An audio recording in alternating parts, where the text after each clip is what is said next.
सत्संगत जी, प्यार से कहना धन निरंकार जी।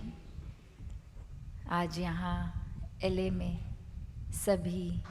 जो एकत्रित हुए और भाव सभी का कि किस तरह जीवन में एकत्व बहुत ही एक ये ज़रूरी, और वहीं कल भी काफ़ी सब जो उपस्थित थे फेस्टिवल ऑफ वननेस में, जहाँ ये वननेस का आधार यही परमात्मा जो एक है, कायम दायम है युगों युगों से, जो सच है, इसके ही एकत्व से संसारिक रूप में भी पूरी मानवता, पूरी कायनात के साथ ये आत्मा का एकत्व होना संभव है। और कैसे फिर ये एकत्व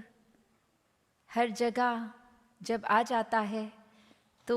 फिर अपने पराये का फ़र्क मिट जाता है। फिर कैसे ये सामने वाले में भी यही परमात्मा दिखता है जो हमारे अंदर बाहर हर जगह है। तो भाव कल भी वो चाहे म्यूज़िक, डांस और ये एक संसारिक रूप में अलग अलग जगहों के वो फूड स्टॉल्स देखे हमने कि कैसे चाहे वो अलग अलग कल्चर्स, वो पैदाइश कहाँ की, भाषा कहीं की, पर ये एकत्व संभव ही तभी जब आत्मा परमात्मा एक होके ये वननेस का बॉन्ड बनता है और फिर हर एक अपना ही है। और आज भी जब हम ये सत्संग में हर एक महात्मा के मुख से संदेश सुन रहे हैं और ये आत्म मंथन की बात आ रही है कि कैसे अपने भीतर की यात्रा, द जर्नी विद इन, ये एक सिर्फ कोई सोच का विषय नहीं है, बुद्धि का विषय नहीं है,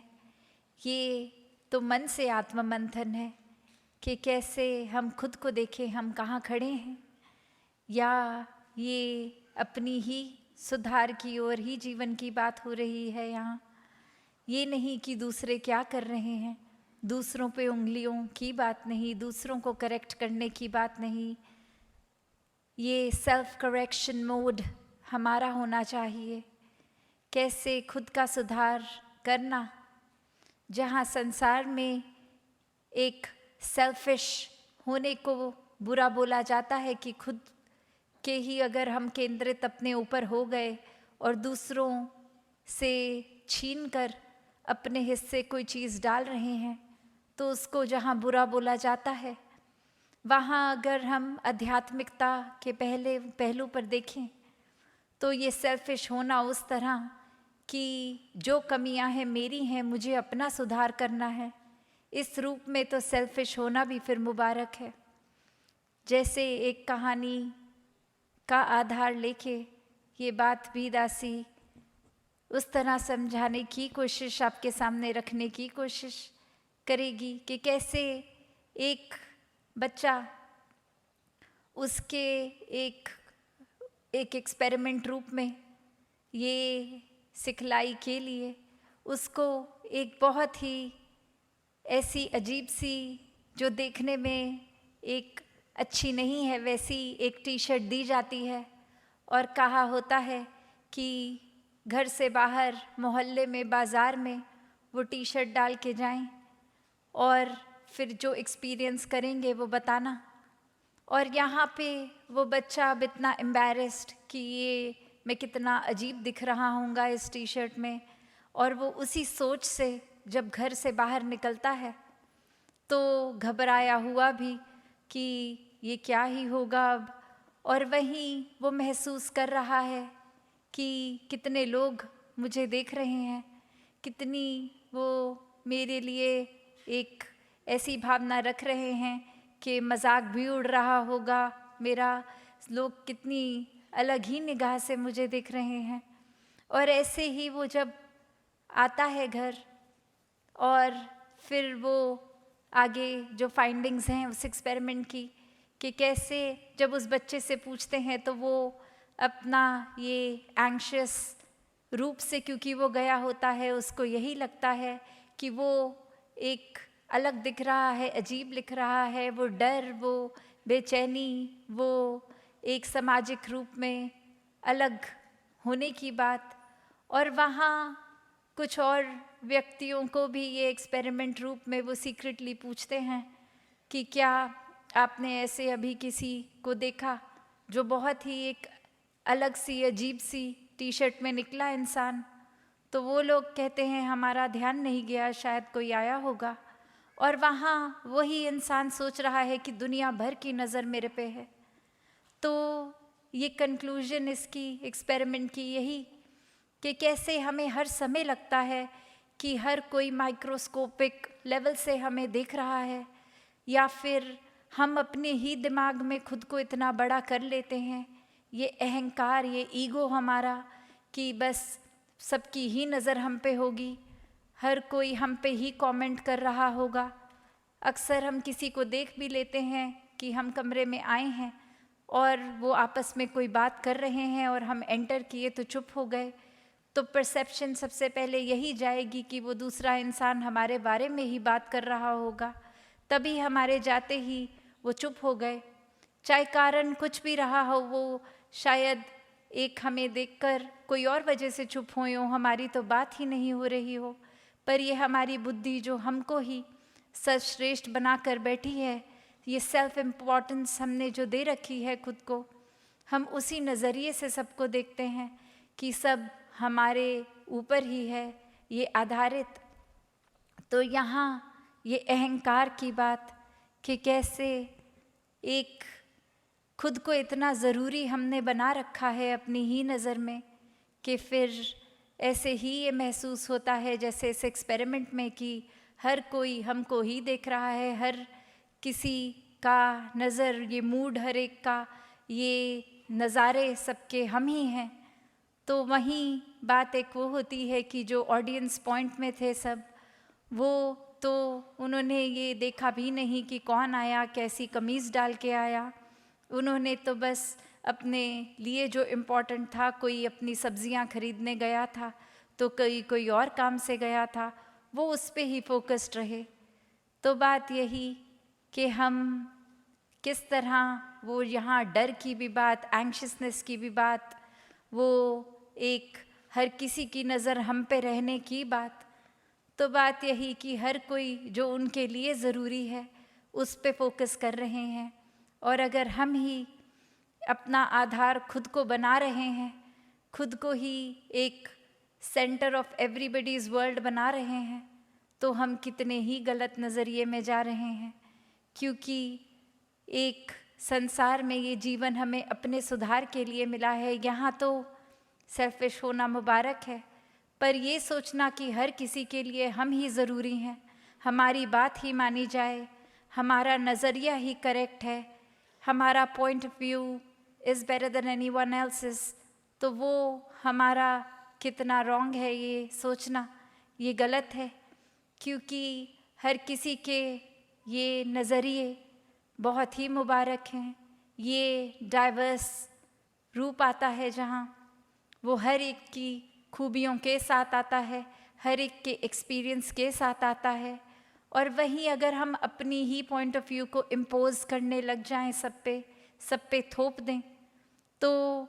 फिर बात यही है कि हमारी ग्रोथ तो होगी नहीं और सामने वाले को हम गलत ही सोचते रहेंगे और मन में ये हेट्रेड का भाव, ये नफ़रतों के भाव आ जाएंगे कि दूसरा हमारी बात नहीं सुनता, हमारी नज़र में अब वो अच्छा इंसान नहीं है, वो अकोमोडेटिंग नहीं है, वो इंसान तो सिर्फ एक घमंड में है। ऐसी सोच हम उनके लिए बना लेंगे, जजमेंटल हो जाएंगे। और वहीं बात सिर्फ इतनी कि यहाँ ज़रूरत हमें ब्रॉड माइंडेड होने की है, दिल को विशाल करने की है, दूसरों को एक्सेप्ट करने की है। और जैसे ही जब ऐसा हम कर पाते हैं तो फिर वाकई ही ये आत्ममंथन सही दिशा में हो रहा है, ये सोच भी विशाल हो रही है, ये नज़रिया ये फिर माइक्रोस्कोपिक नहीं रह रहा, ये विशाल नज़र से हम जहाँ खुद को भी फ्लेक्सिबिलिटी में फिर रख पाते हैं, जहाँ खुद के सुधार की ज़रूरत है वहाँ खुद वो हम अपने आप को एक फ्लेक्सिबल रूप से मोल्ड कर पाते हैं। वरना तो एक वही उदाहरण कि कोई भी चीज़ जो एक पेड़ को अगर हम देखें वो तूफ़ानों में अक्सर टूट जाते हैं क्योंकि बहुत ही स्टिफ है,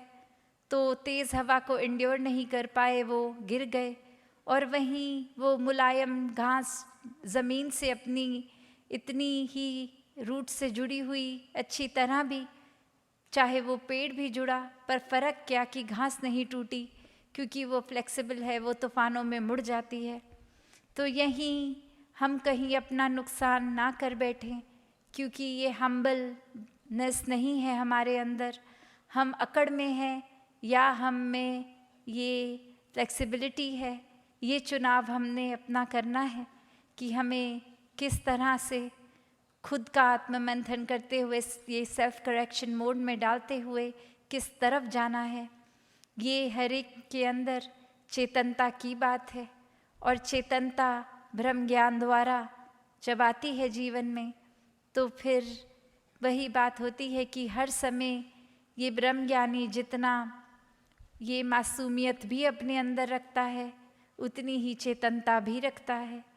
ये चेतनता को चालाकी नहीं, ये चेतनता को being in every moment and making the best out of every moment रखते हैं कि कैसे हर समय में उतने अलर्ट भी हैं और हर एक के लिए भलाई के भाव दिलों से संत रखते हैं। तो ऐसा ही भाव हर एक का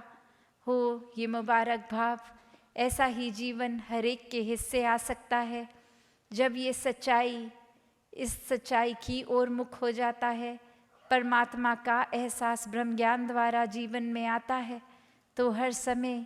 ये परमात्मा जीवन में है और हर समय ही फिर ये भक्ति, ये सेवा, सुमिरन और सत्संग की ओर मन लगा हुआ, हर एक में परमात्मा के दर्शन और ये एकत्व स्थापित होता है। तो दातार हर किसी पे कृपा करे कि हर कोई जहाँ अपने जीवन में अपनी रिस्पॉन्सिबिलिटीज़ को निभा रहे हैं वहीं अगर प्राथमिकता निराकार को देंगे